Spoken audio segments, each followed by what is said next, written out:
G'day, Steve Morgan, Australian Bass Tournament, and this is not a repeat. This has happened again. Mark Healy, the Atomic Clarence round of the Daiwa BREAM Series. Not your most emphatic victory, but a win is a win, mate. I'll take him anyway. We're not counting we're counting how many, and how many is that in the last few years? I think it's 9 in total, 8 in the last 24 months. There you go. So, and I think that's getting up into the all-time. We've got a few guys that might have won 10 or more. I think Slick Wright back in the day might have 8 or 9. Timmy Morgan mightn't have that many. I might have about 13 or 14. So you're approaching it, mate. You're coming up quick. Yeah, right. Well, consider I've only fished about 10% of the tournaments you're fished, Steve. That's right. I should catch you. On average, mate, give it another couple of years, you'll be there. Mate, you've had a stellar last few years, and assuming we can hear you amongst all the Corellas here. This one was one where you got out to a lead early, and you slowed down a bit at the end, but you had just enough. And it sort of reminded me of that Australian Open back in the day when you, I, and Chris Sixon were all 20 grams apart. Yeah, in 3 days of fishing, 15 fish, split by 20 grams. So, by that much. So, mate, take us through your 2 days, and let me set the scene for you. Day one, wet, windy, some flood water coming down, but it was still okay down at the mouth. It was a bit coloured, but it was all right. Yeah, I think that sort of flood water hit sort of mid-morning. I did do majority of my damage sort of, I guess, prior to that. But once that sort of dirty water came, it was hard to catch fish, and that the way I was fishing anyhow, and I think that was evident today with a smaller bag. But yesterday, some of the hardest conditions, persistent conditions that I've had to fish Standing up in the boat. Yeah, it was just like, it was nasty. It was like I was fishing a wall. I wanted to fish a particular wall. I knew there was fish on the wall. There was 25 knot easterly hitting it side on. So the boat, your line control management was difficult. The boat positioning was difficult.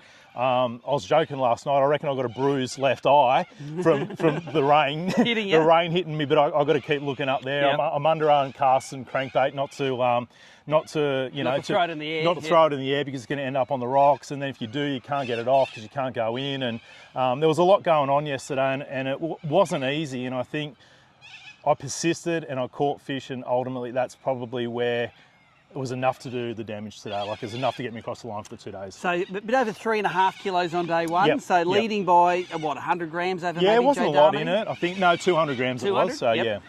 And then day two, slightly over 2 kilos. So you're about 1.5 kilos shy. But it was enough to get you home over a fast finishing Chris Hickson. Yeah.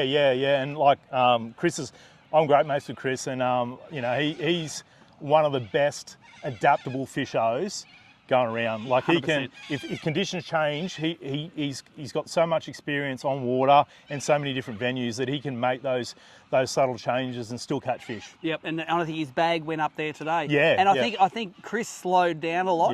Did you have to slow down a lot today as well? Listen, I did. The conditions allowed me to slow down today. I actually thought it was going to fish better today than it did yesterday, even with that dirty water. Not so much the size of the fish, but the numbers were disappointing today.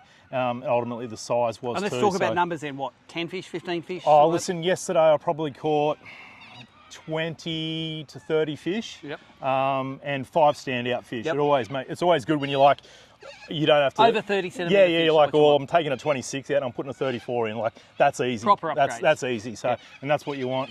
And today I had one good fish. It was like 33.5, and the rest just squeakers. And I was cycling through fish, and I mean, I probably did catch a similar number today, but they were just key rings. They were proper Yamba key rings, and not even legal. No, they weren't. They weren't. So it was hard work, but we got there. Take us through the outfit you used. This looks like a new one. This isn't the same one from Malakuta. Tell us about it. So this is the 7-foot Poison Andrina.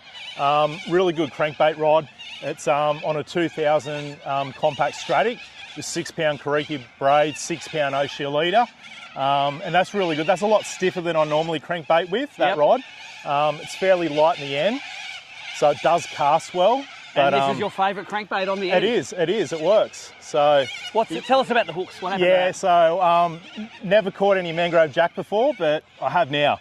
So I caught a monster yesterday and an even bigger one today, and that's what they do to your trebles if you're lucky enough to land them. If you're lucky enough to get them back. And look, obviously you're good at fighting fish because mangrove jack none, you too. Yeah, I think it's lucky. I think it's lucky. So I've had worse odds with brim at times, so.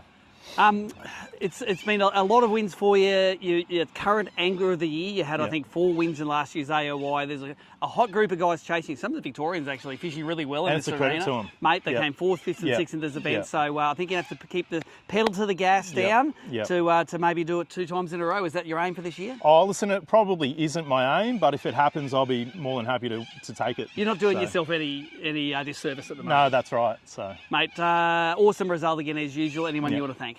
Yeah, just like to thank Shimano and Cranker, Hot Tackle on the Chew, Mako Eyewear, just for all the support. It's always they're always great to me, and yeah, I just it's just a pleasure being associated with those companies. So well, there you go, champion again for a second time in the Daiwa BREAM Series 2025. Mark Healy, you're a hard man to beat. Thanks, Steve.